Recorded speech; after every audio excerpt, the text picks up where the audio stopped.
Friend welcome back to my channel. এটা বানানো কিন্তু খুবই সহজ। তো চলো তোমাদেরকে দেখাই মাত্র 10 টাকা দিয়ে আমি কিভাবে চিংড়ি মাছের মালাইকারি রেসিপি বানাই। প্রথমে দেখো আমি এখানে গলদা চিংড়ি নিয়েছি আর সমস্ত চিংড়িগুলো একই রকমই সাইজে রয়েছে। আমি এখানে চিংড়ি মাছগুলো বেছে আর পরিষ্কার জল দিয়ে আমি এখানে ধুয়ে রেখেছি, তোমরা দেখতেই পাচ্ছ। এরপর হচ্ছে আমি চিংড়ি মাছটাকে ভালো করে ম্যারিনেট করে নেব সামান্য পরিমাণে লবণ আর হলুদ দিয়ে। এটা মাখানোর সময় কিন্তু তোমরা একটু সাবধানে মাখাবে, কারণ এখানে হচ্ছে যে চিংড়ি মাছের সুঁটটা থাকে সেটা হচ্ছে হাতে বিঁধে যায়। এখানে আমার সমস্ত চিংড়ি মাছগুলো মাখিয়ে নিয়েছি লবণ হলুদ দিয়ে। এরপর হচ্ছে আমি কড়াই বসিয়ে দিয়েছি, দিয়ে দেবো হচ্ছে সরিষার তেল। সরিষার তেলটি গরম হয়ে গেলে একে একে মাছগুলো আমি ভেজে নেব, খুব লাল লাল করেই ভাজবো।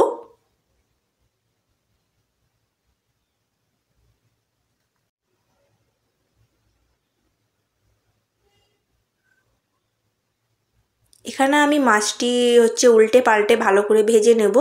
আর মাছ ভাজা হতে হতে তোমাদেরকে একটা কথা বলে দিই, তোমরা অবশ্যই এই রেসিপিটা একবার হলেও ট্রাই করবে, এটা কিন্তু খেতে অসাধারণ হয়। আর দেখো আমার এখানে কথা বলতে বলতে মাছটাও ভাজা হয়ে গেছে।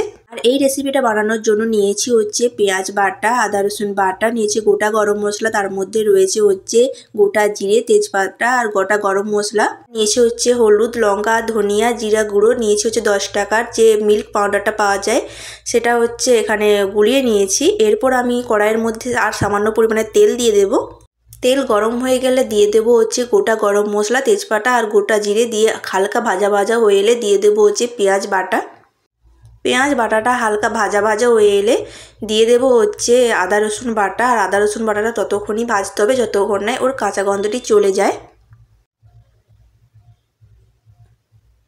দেখুন এখানে আমি মশলাটা ভালো করে কষিয়ে নিয়েছি। এরপর আমি গুঁড়ো মশলাগুলো দিয়ে দেব, দিয়ে আবার ভালো করে মশলাটা কষিয়ে নেব।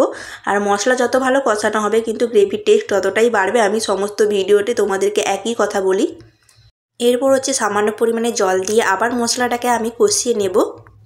দেখো মশলার গা থেকে তেল ছেড়ে দিয়েছে। এরপর হচ্ছে সামান্য পরিমাণে লবণ দিয়ে কিছুক্ষণ মশলাটা নাড়াচাড়া করে নেওয়ার পরই দিয়ে দেব 10 টাকার মিল্ক পাউডারটা, যেটা আমি জলে গুলিয়ে রেখেছিলাম। এরপর ভালো করে আমি মশলার সাথে এটা কষিয়ে নেব। আর দেখতেই পাচ্ছ যখনই ঝোলটা ফুটে উঠবে তখনই আমি দিয়ে দেব হচ্ছে ভেজে রাখা চিংড়ি মাছগুলো। আর ততক্ষণই আমি চিংড়ি মাছটাকে ফোটাবো যতক্ষণ না চিংড়ি মাছের মধ্যে যে গ্রেভির যে টেস্টটা সেটা পুরোপুরি না চলে যায়। এরপর আমি হচ্ছে চিংড়ি মাছের মালাইকারিটা কিছুক্ষণের জন্য ঢাকা দিয়ে রেখে দেবো। তোমরা দেখতেই পেলে কত সহজে মাত্র 10 টাকা দিয়ে তোমাদেরকে দেখিয়ে দিলাম চিংড়ি মাছের মালাইকারির রেসিপি। এরপর দেখো যখনই ঢাকা খুললাম দেখতেই পাচ্ছ চিংড়ি মাছ আর মালাইকারির কালারটা কত সুন্দর এসছে। আর এর ওপর থেকে আমি সামান্য পরিমাণে চিনি আর গরম মশলা গুঁড়ো আর সামান্য পরিমাণে ঘি ছড়িয়েই আমি নামিয়ে নেব। তো ভিডিওটি কেমন লাগলো অবশ্যই কমেন্ট করে জানাবেন, আর যদি ভালো লাগে অবশ্যই একবার ট্রাই করে দেখবেন। আর অবশ্যই like, comment, share and subscribe করতে ভুলবেন না। আর পাশে থাকা বেল আইকনটি অবশ্যই প্রেস করবেন, তবে কি হয় আমার দেওয়া সমস্ত ভিডিওর নোটিফিকেশান তোমাদের কাছে সহজেই পৌঁছে যায়।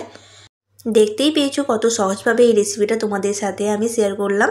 তো আজকের মতো এখানেই, দেখা হচ্ছে নেক্সট ভিডিওতে। সবাই ভালো থাকবেন, সুস্থ থাকবেন এবং সাবধানে থাকবেন। Thanks for watching, tata.